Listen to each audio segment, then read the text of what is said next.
أفحسبتم أنما خلقناكم عبثا وأنكم إلينا لا ترجعون ও মানুষ, তোমরা কি ধারণা করছো আমি তোমাদেরকে অনর্থক বানিয়েছি? প্রশ্ন, তোমরা কি ধারণা করেছো আমি তোমাদেরকে অনর্থক বানিয়েছি? অর্থাৎ আমি তোমাদের অনর্থক সৃষ্টি করি নাই। এবং এটাও কি তোমরা ধারণা করেছো আমার আদালতে আর কোনোদিন তোমরা আসবা না? অর্থাৎ আমার কাছে একদিন আসতেই হবে, পালানো যাবে? কেউ পালাতে পারছে? আল্লাহকে মেরে ফেলার জন্য চক্রান্ত করেছিল আল্লাহর এক দুশমন নমরুদ।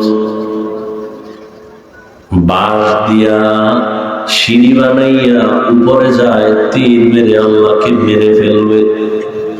কারণ আল্লাহকেই যদি মেরে ফেলা যায় ঝামেলা মুক্ত হয়ে যাবে। আল্লাহ বলেন ওয়া মাকারাল্লাহ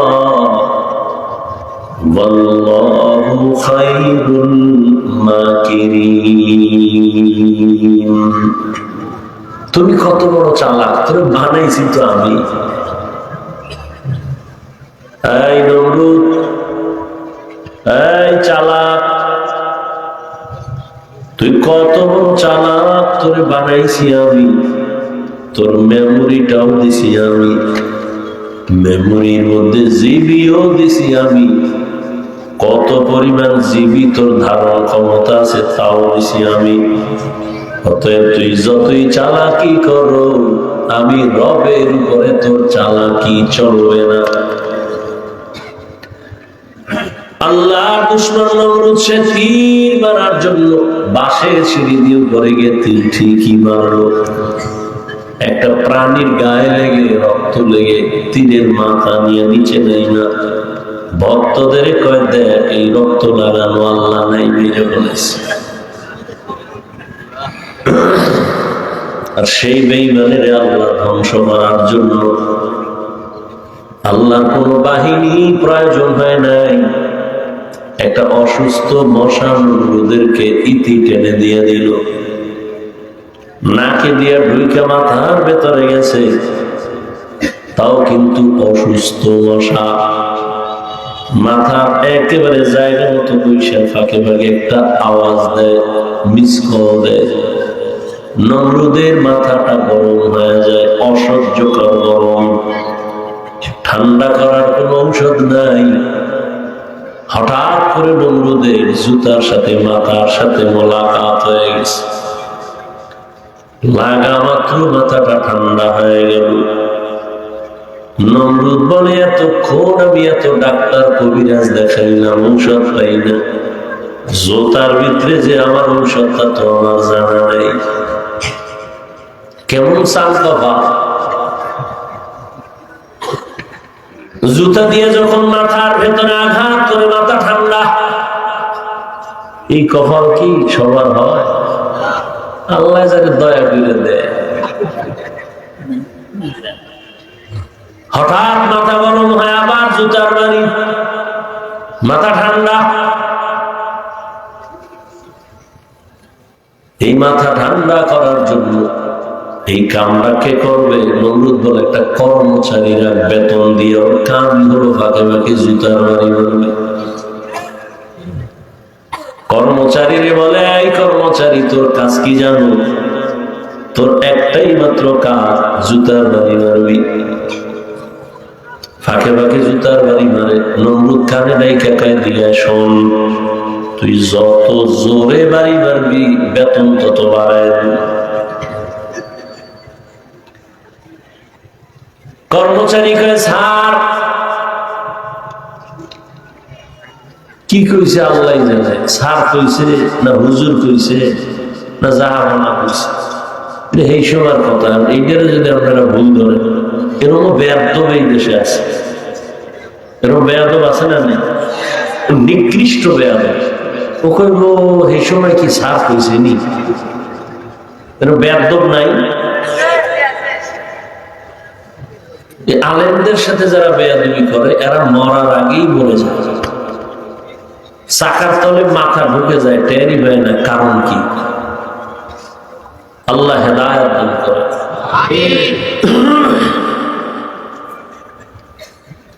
কর্মচারী কয়েকদিন বাইরে ইয়া কয় আমার খাওয়া ঘুম বাদ দিয়ে কি চাকরি আমি করুন, তা কি করা যায়? আমার বদলে আরো একজন ডবল রাখতে হবে। আমি যখন ঘুমাবো রেস্টে থাকবো তখন আপনার জুতার বাড়ি চলবে না, কেন বন্ধ করা যাবে না, তো কি করা? তার একজন রাখেন। জুতা বন্ধ করা নাই, কাজের লোক আরো বানাও।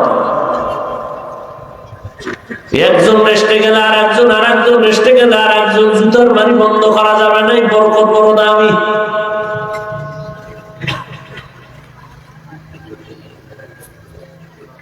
আল্লাহ পাক বলেন, দুনিয়ার মানুষ মনে মনে ভাবছো আমি তোমাকে অনর্থক বানাইছি না, আমি আল্লাহ তোমার জন্য বিশাল আসমান বানাইছি, তোর জন্য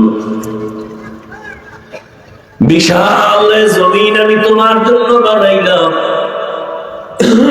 বিশাল সূর্য তোমার গোলামীর জন্য। আমি আল্লাহ কোন কাজে লাগে না। সূর্য আল্লাহ কাজে লাগে? একটু লাগে? বুঝে শুনে বলেন, খুব বুদ্ধি লয়ে এত বুঝছেন না। হুজুরেরা বোকা আর আমি হাফিজুর রহমান তো ট্রিপল বোকা। আমার তো এলেম আমল কিচ্ছুই নেই। তুমি তো বুদ্ধিমান যুবক বাবা, তোমার মতো শিক্ষিত বুদ্ধিওয়ালা কয়জন পাওয়া যাবে? এত বুদ্ধি লয়ে তুমি গুরু। একটা কুকুর সারাটা রাত মালিকের বাড়ি পাহারা দেয়, দেয়নি? সত্য কথাটা স্বীকার করিয়েন। একটা কুকুর সারা রাত মালিকের বাড়ি পাহারা দেয়, মালিকের সাথে কুকুর কখনো বেয়াদবি করে না, করে? এত খেদমত কুকুর যে করে, বলেন কুকুরের বেতন কত? কয় টাকা বেতন? 3 বেলা খাও, টাইম মতো খানাও দেয় না। ঝুটা যা পায় তাই কুকুরে খায়, হাড্ডি খায়। ভালো ব্যবহার নাই, লাথি আর গালাগালি। এরপরে ওই কুকুর মালিকের বাড়ি ছেড়ে যায় না, মালিকের সাথে বেয়াদবি করে না। একটা কুকুর মালিকের বাড়ি সারা রাত পাহারা দেয়, বিনিময়ে মালিক তাকে কিছুই দেয় না। এরে আমার আদরের গোলাম,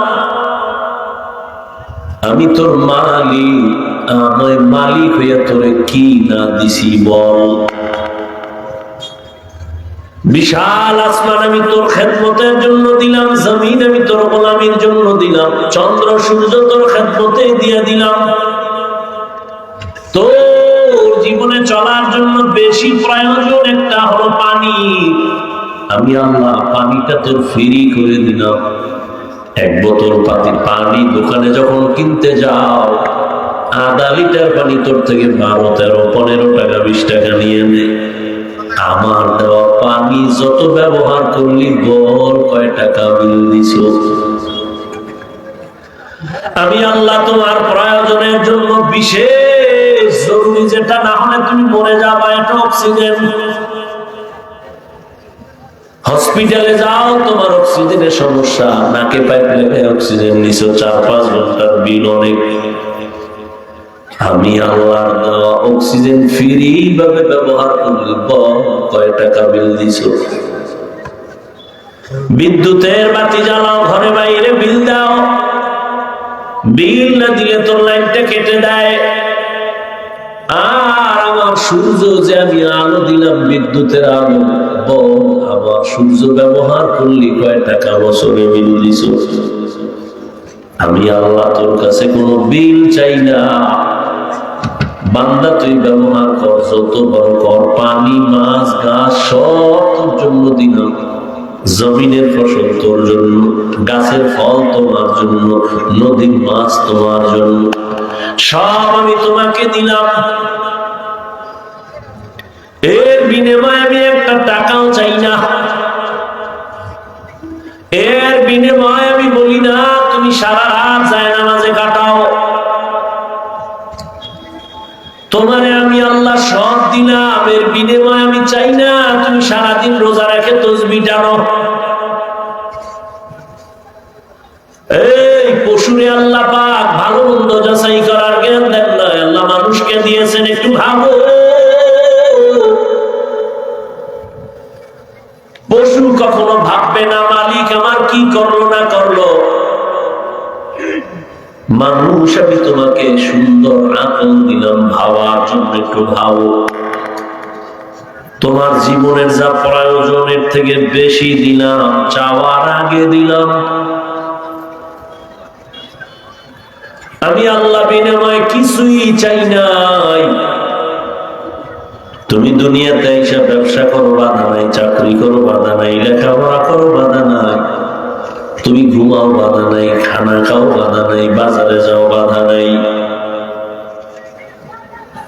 আমি আল্লাহ তোমার উপরে কি পরিমাণ দয়া করেছি হিসাব মিলায় দেখো। আহসিন কামা আহসানাল্লাহু ইলাইক। আমার আল্লাহর কি পরিমাণ দয়া। এই আল্লাহর গোলাম, আল্লাহ এই পরিমাণ দয়া তোমার আমার উপরে করেছেন, আর কোন প্রাণীর উপরে করেন নাই। গর্তের পিপিলিকারে খানা কে দেয়? কথা বল। উড়ন্ত পাখি সকালবেলা ডানা মেলে উড়ে সন্ধ্যাবেলা নিজের পেট ভরে বাচ্চার খানা নিয়ে বাসায় চলে আসে। ওই উড়ন্ত পাখির খানা কে দেন? নদীর মধ্যে হাজারো ধরনের প্রাণী আছে, এগুলোর খানা কে দেন? জঙ্গলে হাজারো প্রাণীর খানার আয়োজন কে করেন? ওই আল্লাহ বলে ওরা দামি না আমরা মানুষ দামি? কি ওয়ালাকাদ কাররামনা বানি আদম ওয়া হামালনাহুম ফিল বাররি ওয়াল বাহরি ওয়া রাযাকনাহুম মিনাত তাইয়্যিবাত ওয়া ফাদ্দালনাহুম আলা কাসীরিম মিম্মান খালাকনা তাফদীলা।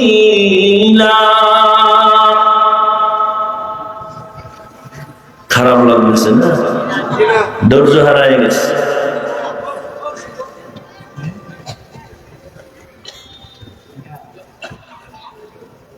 আল্লাহ বলেন আমি বনি আদমকে সৃষ্টির শ্রেষ্ঠ মর্যাদা দিলাম।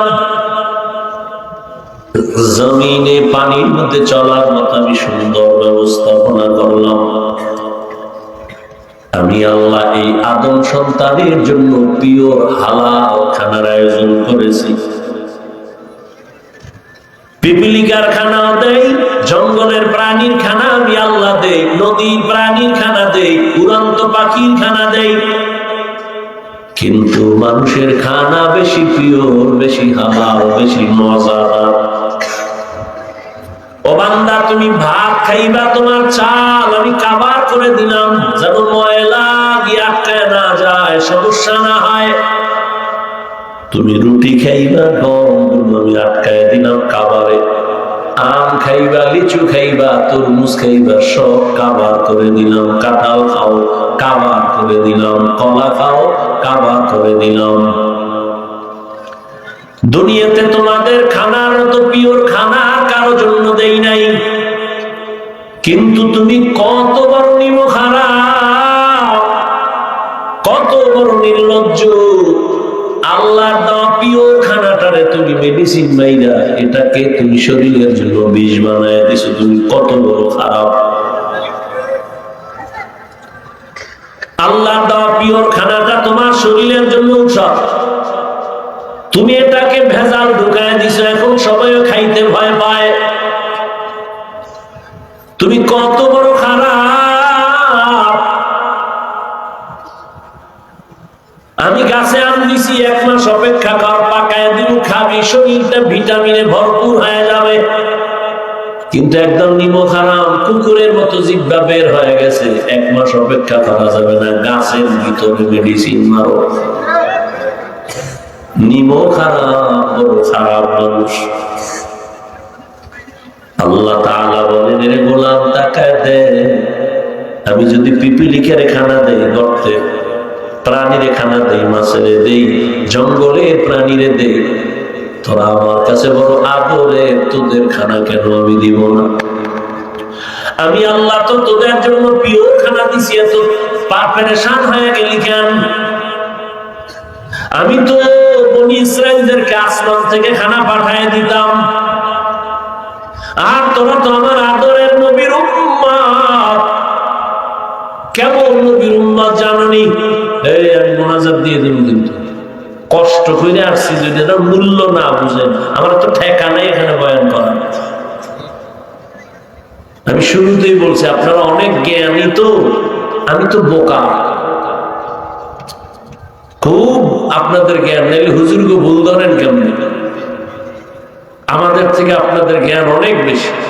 এজন্য দেখেন না, বারবার বেয়াদবি নিয়েন না, বারবার মাপ চাই। কতটা ছোট হয়ে আপনার বয়ান করতেছেন, ফাঁকে ফাঁকে মাপ চাই, বেয়াদবি ক্ষমা করেন। এরপরও যদি আপনার ভালো না লাগে, আমি ছেড়ে চলে যাই। চালাকি করেন কেন? ভালো লাগে না, আসছেন কেন? কেউ জোর করে আনছে আপনাকে? আল্লাহ নিয়ে আসছে, কপাল ঘুরেন না। কপাল যদি পুড়ে যায়, তবে হাফিজুর রহমান কেন আর মক্কা মদিনার ইমাম কেন? স্বয়ং রসুল বয়ান দিলেও ওই বেঈমানের কপাল খুলে না।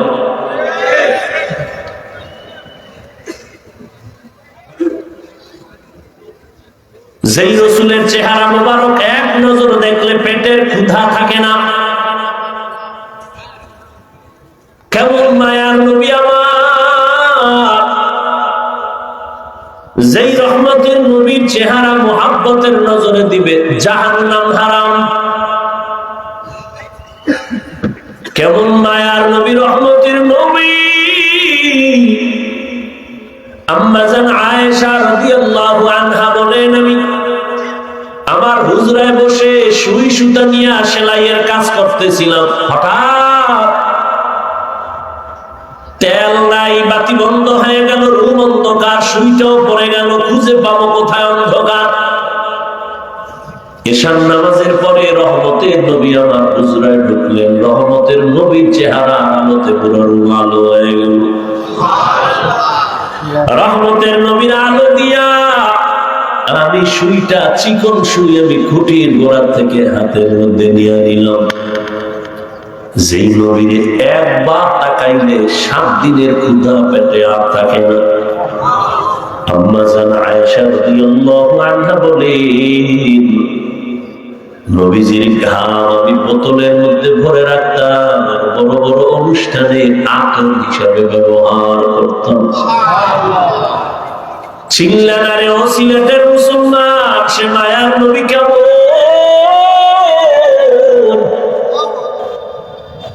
যদি নবীরে চিনতি, যেই নবীর জন্য গর্তের পিপিলিকা আসে, যেই রহমতের জন্য, নবীর জন্য জঙ্গলের প্রাণীরা চোখের পানি ছেড়ে কাঁদে, ওই নবীকে যদি চিন্তা, গলায় ছুরি লাগাইতা, দাড়ির মধ্যে অস্ত্র লাগাইতা না রে যুবক বাবা। হেদায়েতের মালিক আমার আল্লাহ, কেমন এক নবী আমার আল্লাহর মায়ার নবী জানুনি? মুসা নবী ও নবী, ঈসা নবী আল্লাহর বন্ধু, ইব্রাহিম আল্লাহর বন্ধু, ঈসা আল্লাহর বন্ধু, মুসা আল্লাহর বন্ধু, দাউদ আল্লাহর বন্ধু, ইউসুফ নবী আল্লাহর প্রিয় বন্ধু, মুহাম্মদ আল্লাহর বন্ধু। তবে ব্যবধান, সব নবী রাসূল আমার আল্লাহ তাআলার আশিক, আর আমার আল্লাহ হলেন মুহাম্মদের আশিক।